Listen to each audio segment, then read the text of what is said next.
Dzień dobry, witam serdecznie w moim ogrodzie. Dzisiaj króciutko przedstawię fragment ogrodu, którego chyba jeszcze nie było u mnie na kanale, nawet na pewno, ponieważ tu był bałagan niesamowity. W ubiegłym roku zaczęłam robić odrobinę porządków, ale później nie mogłam pracować w ogródku. No i to się wszystko odłożyło w czasie. To jest mój drugi leśny zakątek, położony od północy domu, praktycznie w lecie przez dużą część dnia zacieniony.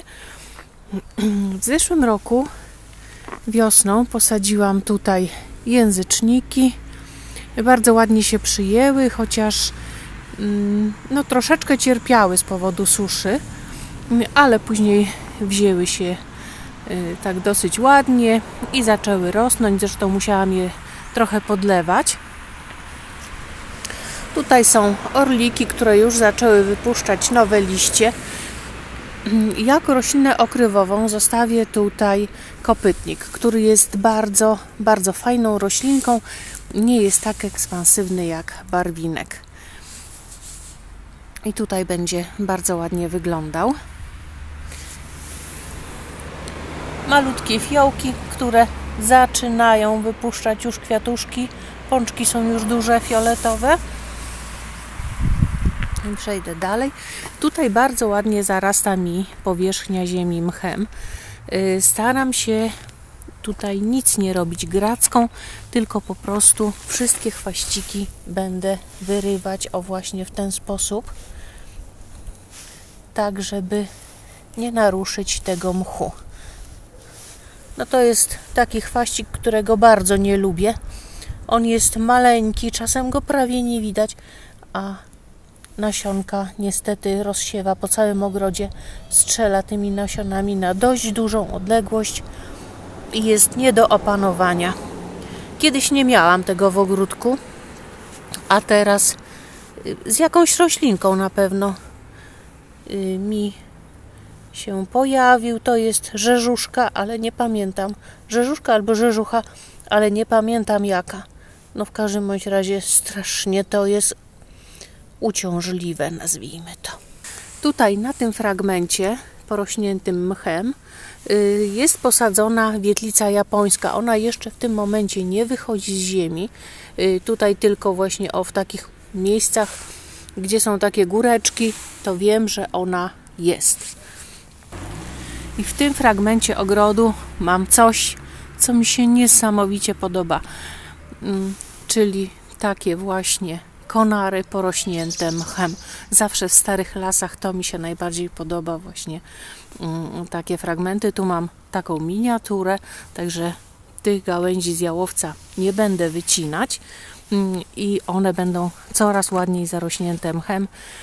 W czasie gorącego lata wiadomo, że to się troszeczkę podsuszy, ale później, kiedy mech dostaje odrobinę wilgoci, magicznie odżywa.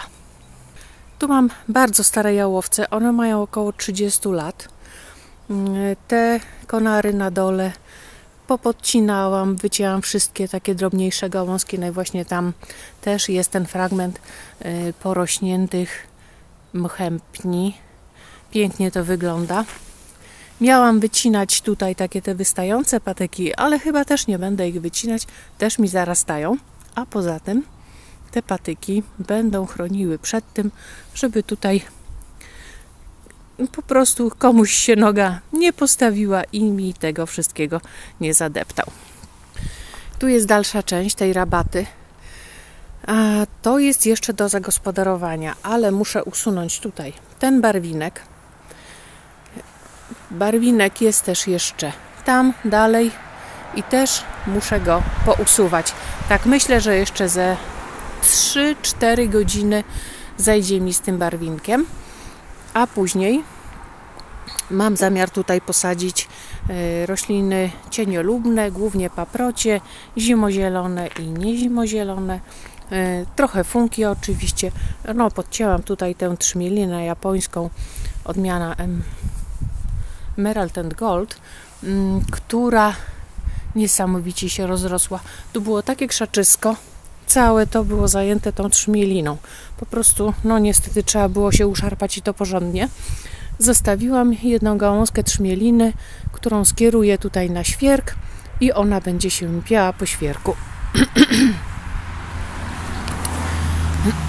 No tutaj jeszcze zostało mi troszeczkę barwinka, to też do usunięcia. I tutaj też był barwinek, był tojad mocny, ale też tego tojadu się pozbyłam, ponieważ on tutaj nie wyglądał zbyt ładnie. Miał za ciemno i nie kwitł dobrze, ale co mnie bardzo cieszy, znalazłam 2 krzaczki przylaszczki.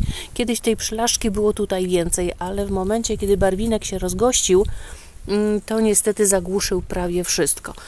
Co jeszcze? Znalazłam też tutaj zdrojówkę rutewkowatą, której już jakiś czas nie widziałam właśnie z powodu tego barwinka. Wszystkie kłącza, które mi się udało wyłapać między tym barwinkiem, po prostu posadziłam z powrotem. O, tutaj widzę, że też wyrasta. Swego czasu rosło tu bardzo dużo kokoryczy pustej albo pełnej.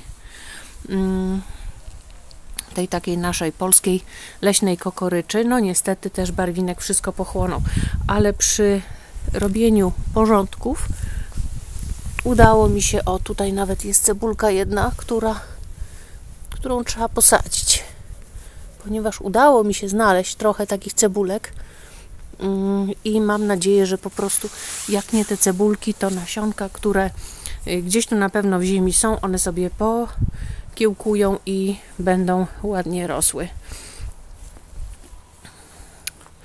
Co jeszcze? Tu miałam bardzo trudne zadanie. To jest zawilec gajowy, który już zaczyna wypuszczać pędy i z pomiędzy tych kłączy zawilca starałam się tego zawilca nie ruszać za bardzo, żeby on mi ładnie kwitł. No na pewno nie będzie kwitł tak dobrze, jak gdyby był nieruszany, ale coś tam na pewno zakwitnie. No i to była właśnie ta mordęga, że po prostu palcami po kawałeczku trzeba było wyjmować. Mam nadzieję, że wybrałam dosyć dobrze, ale to trzeba będzie jeszcze obserwować i każdy, który się barwinek gdzieś tam wychyli, po prostu, no niestety trzeba będzie wyrwać. Tutaj jest krzaczek mahonii. Ta mahonia zostanie tutaj. Ona już się zabiera do kwitnienia. Także pozwolę jej zakwitnąć i po kwitnieniu tę mahonię przytnę ładnie na krótko, żeby miała ładniejszy pokrój, bo teraz ona tak się wykłada, te łodyżki są za długie. Tu jest drugi krzaczek mahonii, ale w ubiegłym roku, nie wiem co, jakieś gąsienice zeżarły tę mahonię. W tym roku, jeżeli coś mi siądzie na mahonię, to będę się musiała przyjrzeć. Byłoby bardzo niedobrze, gdyby to ćma bukszpanowa sobie znalazła tutaj pożywienie, ponieważ znaczyłoby to, że mahonie też będą do odstrzału. Ale miejmy nadzieję, że nie. Między barwinkiem znalazłam siewkę cisu, która tutaj zostanie i będę ją formować w taką kulkę zamiast bukszpanu, ponieważ bukszpany już właściwie wszystkie postanowiłam wywalić z ogródka. No nie będę się niestety użerać z tą ćmą bukszpanową. Tu jest kolejna siewka cisa, która też tutaj sama się znalazła, ja jej tu nie sadziłam. Ta już jest ładna, duża, ma około 60 cm wysokości. Z niej będę robić, jeszcze się nie zastanowiłam właściwie co, może stożek z niej zrobię. Będzie ładnie wyglądać. Piękne są te błyszczące igiełki. Krzaczek bukszpanu, który kiedyś tu posadziłam dosyć dawno temu i o dziwo wygląda nawet dosyć dobrze. Jakoś tak nawet się nim nie zajęła ta ćma bukszpanowa. Tam, gdzie te patyczki zostały, są posadzone funkie, które już niedługo zaczną wypuszczać listki. No i też tutaj już będzie tak dosyć ładnie. No i te gałęzie. Po prostu uwielbiam taki układ gałęzi starych jałowców. Z boku tej rabaty rośnie jedyna u mnie hortensja ogrodowa, która od czasu do czasu kwitnie. Będę musiała jej pousuwać te suche kwiatostany, ale widzę, że najbliższy rok to będzie chyba ten rok, kiedy ona zakwitnie, bo nawet te pąki szczytowe nie poprzemarzały. Ale straciłam serce do hortensji ogrodowych. O, na przykład ten pączek jest przemarznięty i na tej gałązce nie będzie kwitła. I właśnie z tego powodu te hortensje ogrodowe, no niestety, popadły u mnie w niełaskę. Miałam parę odmian, ale już nie będę sadzić i rezygnuję z nich na rzecz hortensji bukietowych.